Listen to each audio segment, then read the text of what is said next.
Hello साथियों, नमस्कार। हमारा नाम युगंध कुमार है और आज के सेशन में आप सभी लोगों का बहुत बहुत स्वागत है। उम्मीद करते हैं आप सभी लोग बहुत अच्छे होंगे, स्वस्थ होंगे, मस्त होंगे। तो आज के सेशन में हम बात करेंगे H1B वीज़ा की। और चाइना ने भी एक वीज़ा निकाला है जो जस्ट इसको एक जवाब देने के लिए निकाला गया है। उस वीज़ा का नाम है वीज़ा के। तो कई बार आपने देखा होगा कि इंडिया से बहुत से जो स्टूडेंट हैं जब आईआईटी में पढ़ने जाते थे, हमने भी पढ़ाई आईआईटी बीएचयू से की है, तो मेरे बहुत से दोस्त बोलते थे कि हम H1B वीज़ा लेंगे और यूएसए में जॉब करेंगे। तो H1B वीज़ा आपने सुना होगा, ये वीज़ा क्या है?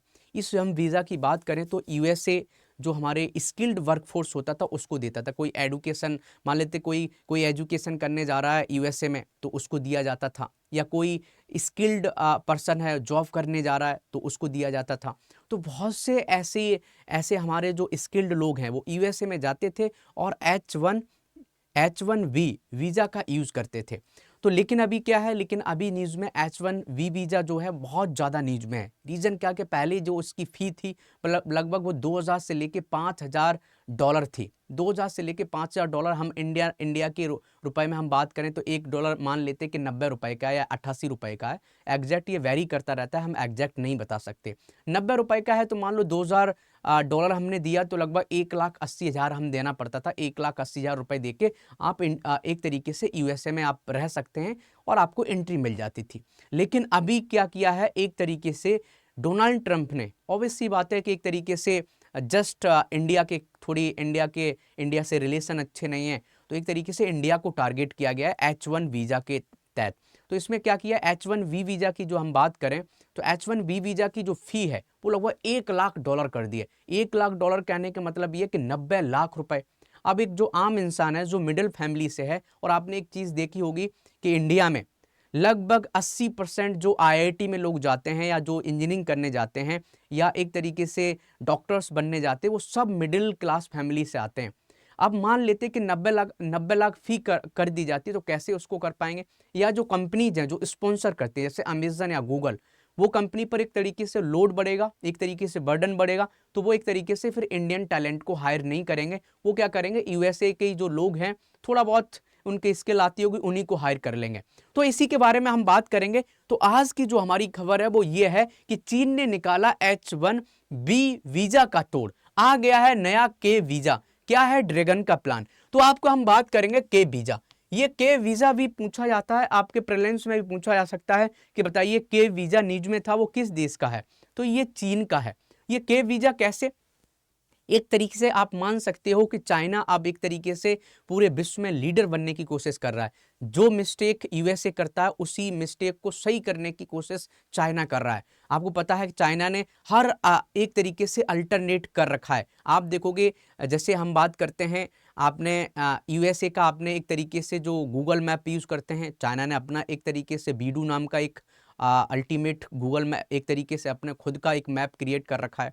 समझ गए? ऐसे ही आप देखोगे एक तरीके से हम बात करते हैं वर्ल्ड बैंक, जो एक तरीके से इनडायरेक्टली यूएसए के कंट्रोल में चलती थी। एक तरीके से हम बात करें तो चाइना ने AIIB बनाया, एशियन इंफ्रास्ट्रक्चर एक तरीके से इन्वेस्टमेंट बैंक।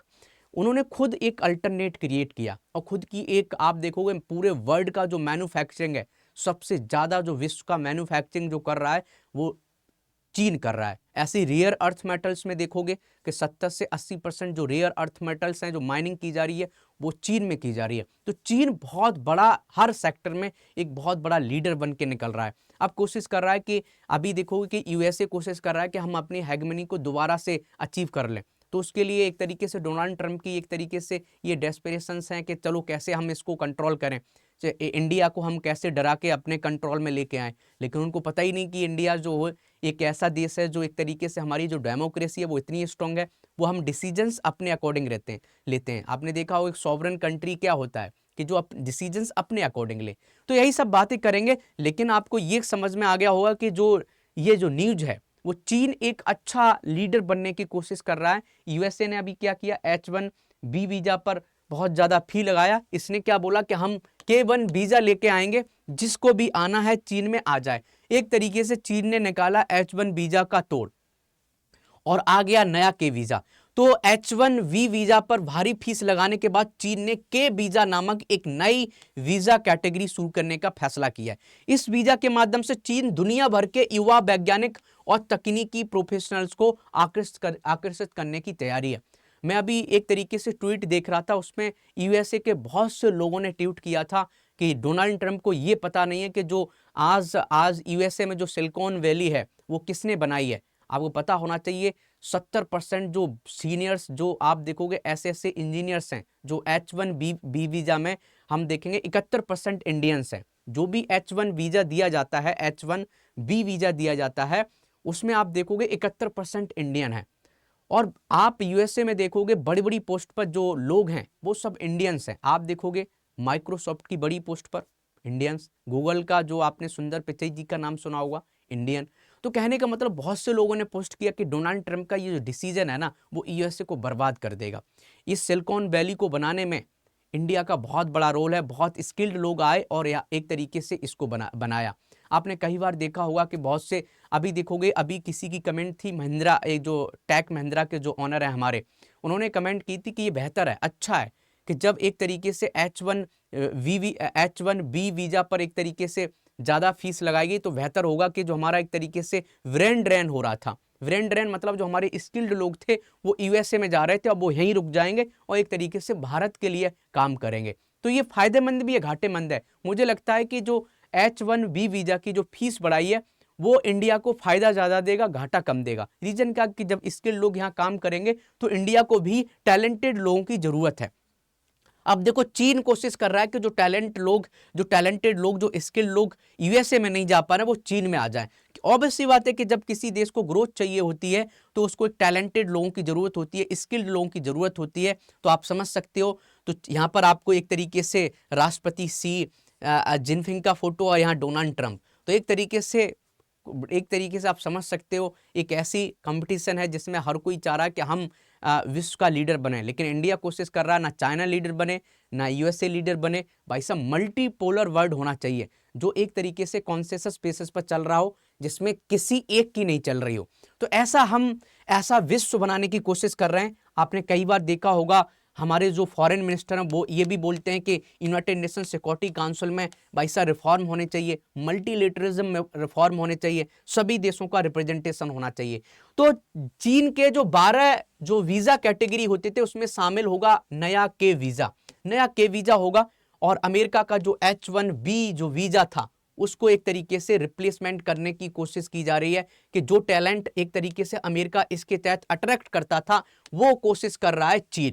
तो इस पर क्वेश्चन भी बन सकते हैं, आप इंटरव्यू देने जाते हैं कहीं पर यूपीपीसीएस का, यूपीएससी का, तो क्वेश्चंस बन सकते हैं कि चीन कैसे हैंडल कर रहा है या यूएसए ने क्या मिस्टेक की है, यूएसए के पास टैलेंट कैसे आता था। ये सब चीजें आप आंसर लिखने के लिए अच्छे से यूज कर सकते हो।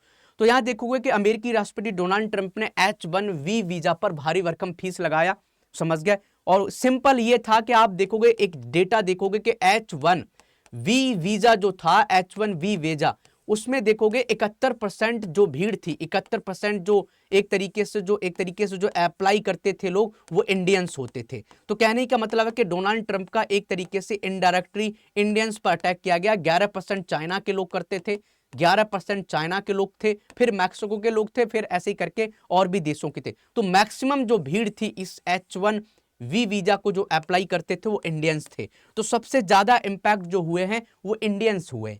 तो हमारे लिए अच्छा है, हम तो बोल रहे हैं कि भारत में ये लोग आएं और अच्छे से काम करें। और हमारा जो टारगेट भी है, आपको पता है कि अमृत काल हमारा चल रहा है 2022 से लेकर 2047 तक, 25 साल जो हमको दी गई हैं, इसमें हमको क्या करना है, हमको एक डेवलप कंट्री बनना है कि जिसमें हमारी डेवलप कंट्री का सिंपल एक टारगेट है कि अच्छा इंफ्रास्ट्रक्चर हो, हमारे पास जो मूलभूत चीज़ें हमारे नागरिकों को वो मिले, हमारी एक तरीके से पर कैपिटा इनकम अच्छी हो। तो ये सब चीज़ें आप अच्छे तरीके से कनेक्ट कर सकते हो इससे।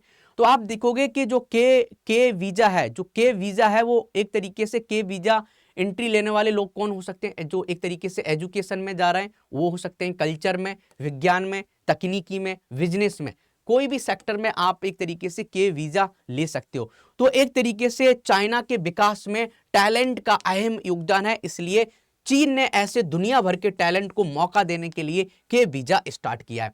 और ये क्यों किया है, मौका ये किसने दिया है? आप ये सोच रहे होंगे कि चीन इसका फायदा उठा रहा है। चीन ने हमेशा यूएसए का फायदा उठाया।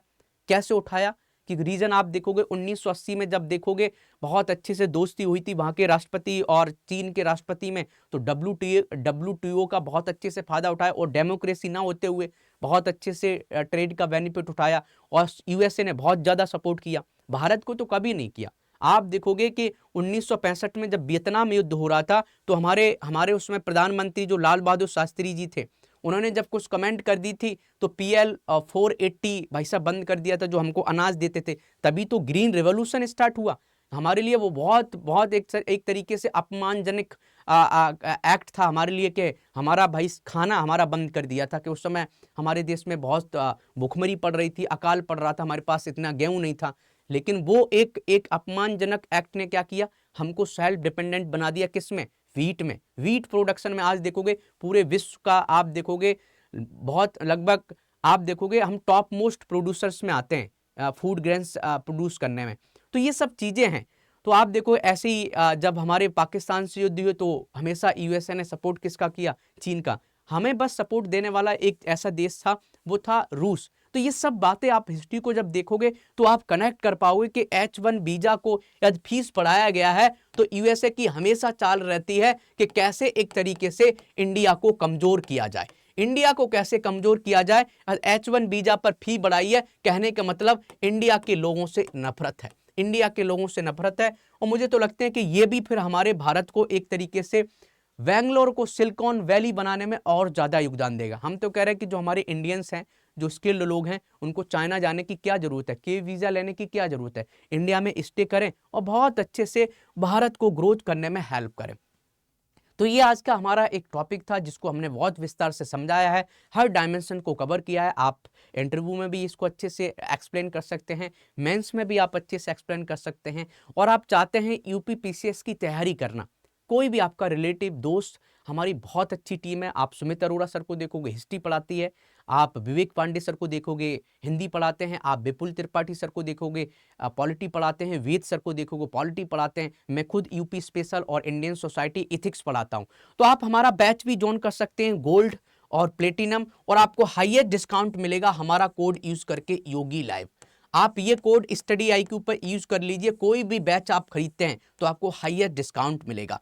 ठीक है, तो चलिए आप पढ़ाई करते रहिए, मेहनत करते रहिए। आप हमसे कनेक्ट होना चाहते हैं तो यहाँ हो सकते हैं, ये इंस्टाग्राम है, ये लिंक्डइन है, आप मुझसे यहाँ पर भी कनेक्ट हो सकते हैं। तो चलिए, जिंदगी का सत्य है मृत्यु और आपके सिलेक्शन का सत्य है किताबें और पढ़ाई। और तो भ्रम है, तो जब भी भ्रम होता है किताबें उठा लिया करिए। Thank you. जय हिंद, जय भारत।